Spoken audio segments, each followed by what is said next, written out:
Hello, friends. We're so glad you are here with us for some good news. A dose of uplifting community news is just a bit of goodness in your day. We don't want to wait any longer. Let's jump in. For one Minnesota dad, his first Father's Day was extra special because he is the father of the 2026 Gerber baby. Photojournalists Joe Van Ryn and Jeff Wagner went to meet little Cameron and his family. Yay! Still very surreal, just a very surreal experience overall. For most parents, their child is the cutest kid in the world. But for this family, you've got accolades. That feeling just got a little more validation. We kind of put the submission in, not really expecting much, knew that there was going to be over 100,000 applicants, and then just waited and saw, and then got a lucky email one day. That email led to a phone call. We are thrilled to officially welcome you and Cameron into a special part of our history. Alden Chung and Rachel Olsen's baby Cameron was selected as the 2026 Gerber baby. Let's go! Alden had his typical, let's go! And my mom and I both broke down crying, and Cam was just looking between the three of us like, what is going on? It was this photo of Cameron that stood out to judges, a hard-earned smile after several months of difficulties. I always joke because I literally had 25,000 steps just bouncing him just to keep him calm, try and keep him calm. Cameron had intense colic. Alden was recovering from a foot injury, and the family had to move in with Alden's parents for extra support. Got this kid who's crying, wailing, fussing for 80% of the day. As first-time parents, you don't really know what's wrong with him. You feel like you want to fix it, but you can't. It was those early struggles that tied in with this year's theme, the parents behind the photo, and the everyday realities of navigating early parenting years. Little Cameron eventually flipped a switch. The colic faded, Alden's foot healed, and these days he's just a happy baby. He's been absolutely just a joy. He's been so fun to watch him learn, watch him grow, watch him. He's so curious, just looking to learn how everything works. With bragging rights for life. The main comment that we get from folks is that he's got one of those fun facts to open up meetings with for the rest of his life. But for now, he has a lot of growing up to do. With photojournalist Joe Van Ryn, Jeff Wagner, WCCO News. Congratulations, Cam. What's better on a hot summer day than a cool glass of lemonade, right? Well, photojournalists Nick Luneman and Aaron Hazanzada take us to a once-a-summer lemonade stand. Are you thirsty? For 11 summers. Would you like original or raspberry? That's been Joe's invitation. Joe's verbal, but if you don't know him, his artic is a little hard to understand. Yeah! A simple lemonade stand right outside his family's home, but over the years, it's become something much bigger. We started out real small, a couple $100 the first year, and last year we made over $17,000. It started after Joe underwent surgery at Gillette, and it's grown into a tradition that brings together neighbors, friends, even complete strangers. Anybody meets as a friend after a couple of minutes. And it doesn't take long to see what she means. Some people stop by every year, others drive from hours away, all for a glass of lemonade and a chance to spend some time with Joe. Here we go, this is the lemonade stand. This year, supporters from Blaze Credit Union brought a special surprise. Country artist Haley James, who wrote a song inspired by Joe and his lemonade stand. A performance for the family, the neighborhood, and the young man who inspired it all. Just Joe at a lemonade stand.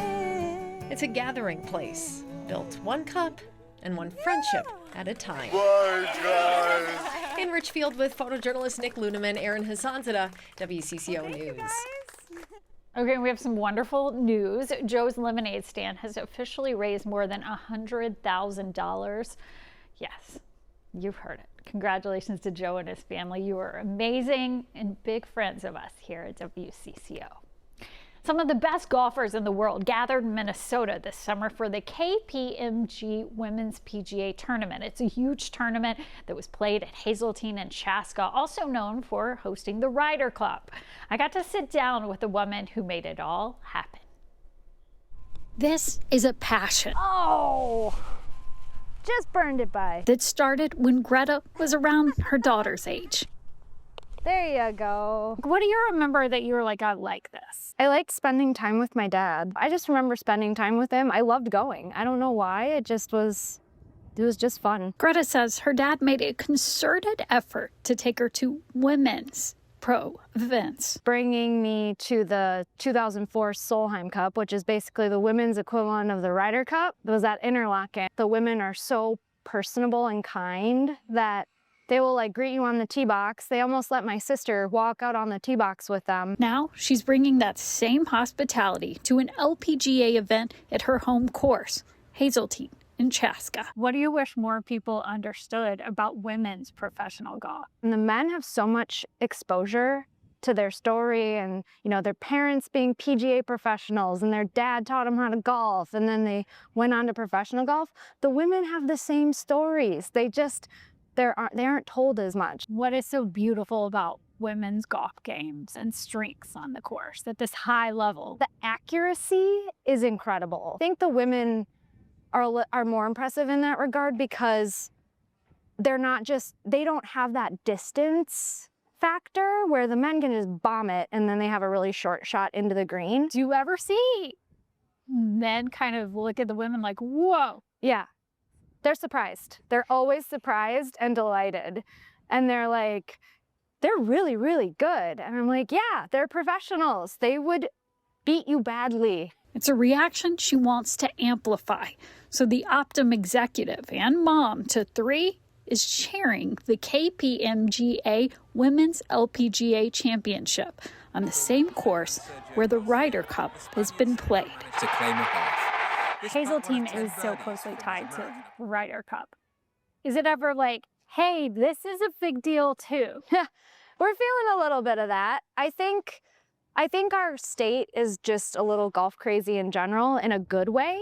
So I feel like every time the women show up, there's a great turnout. And I fully anticipate that to be the case this June as well.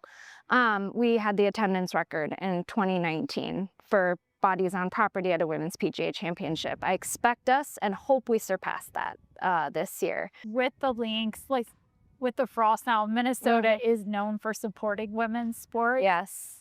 And I'm guessing you're wanting to feel that here. Yes, I want to feel that here. There's definitely an elevated level of support for women's sports in this state. And I know we'll show up for the women golfers out here. And if history repeats itself, she'll have a great shot. I just think it sets women up and girls up for just a whole nother level of success when they say yes to golf. With photojournalist Will Griner, Susan Elizabeth Littlefield, WCCO Sports. And while we're talking about sports, one of the country's biggest marathons ran right here in Minnesota in June. All 50 states were represented at this year's 50th annual Grandma's Marathon.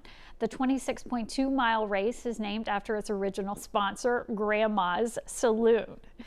One of those runners had a situation that made becoming a runner in the first place pretty difficult. For Women in Sports, I got to sit down with her and find out how she has some newly found relief.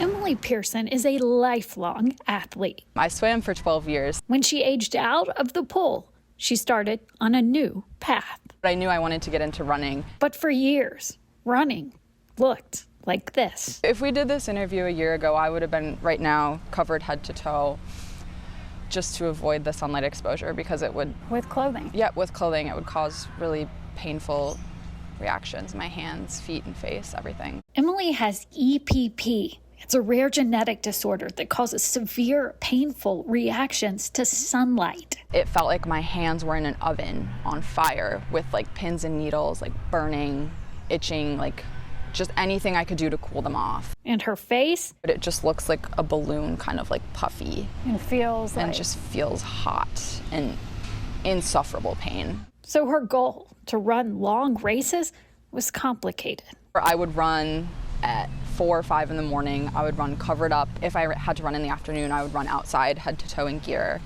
or I would run late at night. I would wait to run until like 9 or 10 o'clock after it was like dusk. But she's been making it happen. 8 half marathons and 1 full. This was not the path of least resistance for you. This was not the sport of least resistance to you, but you went for it. Mm-hmm. Yeah, because I wanted to prove to myself that I could, and prove to myself that I can do anything I put my mind to, and make younger me proud. She's now training for grandmas in her hometown of Duluth, but this race is different. Through Mayo, she's on a clinical trial for bitopartin, a new drug, and now I can run at 8 in the morning, I can run at 2 in the afternoon, I can run at 4 in the afternoon, I can run whenever I want, and I don't have to worry about getting a reaction from EPP from the sun. Seems like you found freedom. Yeah. She says she's shed the anxiety of trying to always hide from the sun. She's shed the bulky clothing, too. A lot of people can't even say they've run a marathon, and I can say, well, I've done it while allergic to the sun, so. We're proud of you, too.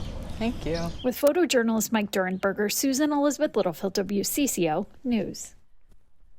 Okay, we have got to talk about the 2026 Special Olympics USA Games. They were held in Minnesota, and it was such an important week of inclusion and celebration. More than 3,000 athletes gave their all to represent their home state, 100,000 visitors to the area. Look at how Team Minnesota did. The home delegation earned 48 gold medals, 43 silver, and 45 bronze. This only happens every 4 years. It was a huge, big deal. So congratulatory to all the athletes. Everyone was a winner out there. It was just such a special place to be. But it wasn't just the athletes that got to shine. One of the Twin Cities bands with a unique way of learning music was asked to play at the Fan Fest. Photojournalist Nick Luneman shows us how the 3-string band creates music in a way of their own. Hello, Minnesota!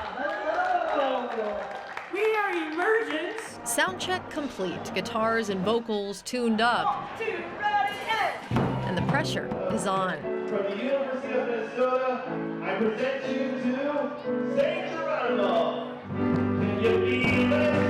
Now it's coming back, we can see it. The Special Olympics USA Games are bringing athletes from across the country to Minnesota, and the party to kick it off is Emergence, a band made up of musicians with intellectual disabilities, confident, loud, and completely at home in front of a crowd. What can I say except you're welcome? Let's go back a couple days where you'll find these musicians tucked away in a crowded basement. We're going to Geronimo! Every Thursday night, and that's where they get together. Part rehearsal, part hangout, part School of Rock. It was created and developed by some of the students that we hear playing. It's all about using things that we learn typically before we even start school. Ruth Pippa LeMay created a teaching method called 3 strings.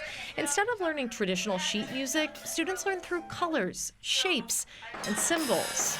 You can bring your favorite song in, and you can leave my lesson, leave my studio in less than an hour playing along with your favorite song. I'd play singing and drumming. As a 15-year-old, I wanted to be a singer. For Ruth and her 3 strings method, that's really the point.